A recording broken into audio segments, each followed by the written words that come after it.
સૂર્યમણીનું તોરંગ. જ્યારે સૂર્યમણીએ વાસવી દીધી અને બીજાઓની મદદથી કેન્દ્ર ખોલ્યું ત્યારે તે 21 વર્ષની હતી. તે કેન્દ્રને તેણે તોરંગ નામ આપ્યું. કુદુક ભાષામાં તોરંગનો મતલબ જંગલ થાય છે.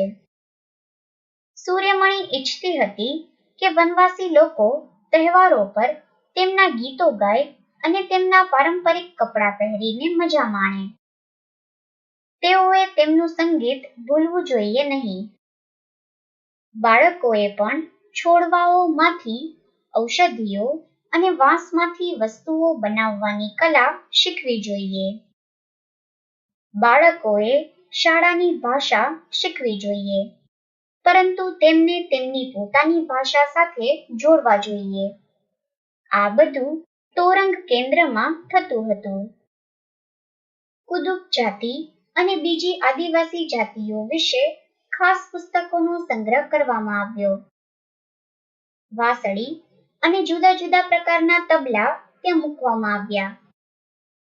મિત્રો, આવી જ રીતે આપણા દરેકની ફરજ છે કે આપણે પોતાની સંસ્કૃતિને લુપ્ત થતી બચાવવી જોઈએ. જ્યારે પણ કોઈને અન્યાય થાય અથવા જો કોઈને ડર લાગે કે તેમની જમીન અને આજીવિકા લઈ લેવામાં આવશે, ત્યારે તેઓ સૂર્યમણી પાસે આવતા. સૂર્યમણી તેમના હકો માટે લડતી. સૂર્યમણીએ અને તેમના મિત્ર બિજોયે લગ્ન કરી લીધા. હવે સૂર્યમણી અને બિજોય સાથે મળીને કામ કરે છે. આજે તેમના કામની ઘણા લોકો દ્વારા પ્રશંસા કરવામાં આવે છે.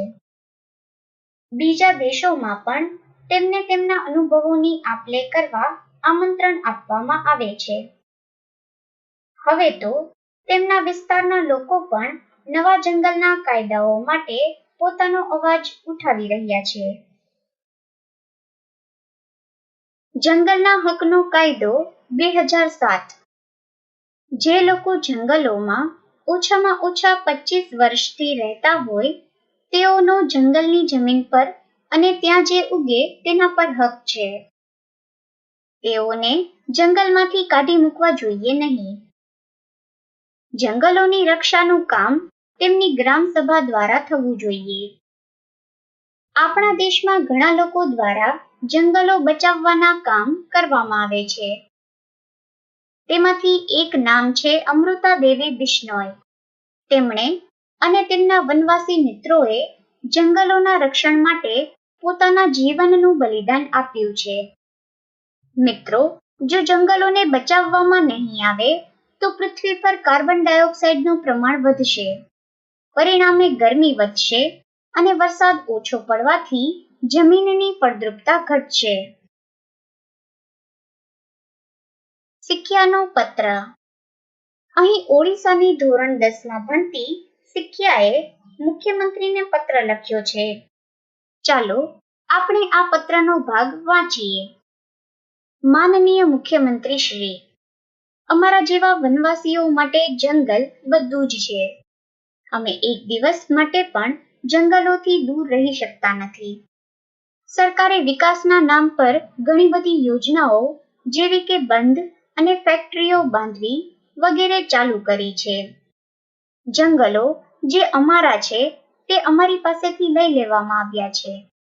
આ બધી યોજનાઓના કારણે અમને વિચારવાની જરૂરિયાત ઊભી થઈ કે જંગલના લોકો ક્યાં જશે અને તેમની આજીવિકાનું શું થશે. જો જંગલો જ નહીં હોય તો જે લાખો પ્રાણીઓ જંગલોમાં રહે છે તેઓ ક્યાં જશે?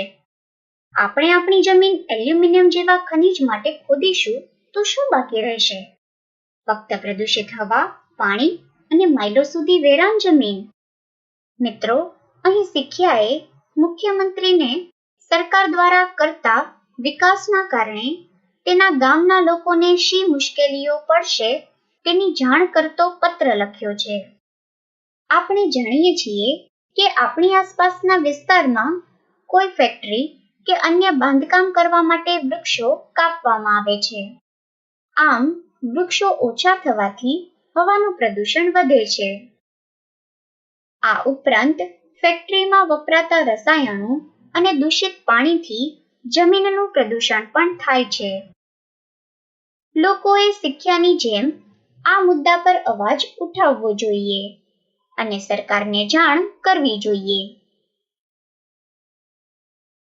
નકશામાં જુઓ. અહીં આપેલો નકશો ભારતમાં આવેલા આછા ગાઢ જંગલો અને ગાઢ જંગલોનો છે, જેમાં શીખ્યાનું ઓડિશા ભારતના પૂર્વ ભાગમાં આવેલા બંગાળના ઉપસાગર પાસે આવેલું છે. નકશામાં ગુજરાત, મહારાષ્ટ્ર, કર્ણાટક, કેરળ, તમિલનાડુ, આંધ્રપ્રદેશ અને પશ્ચિમ બંગાળ જેવા રાજ્યોની એક બાજુએ દરિયો આવેલો છે.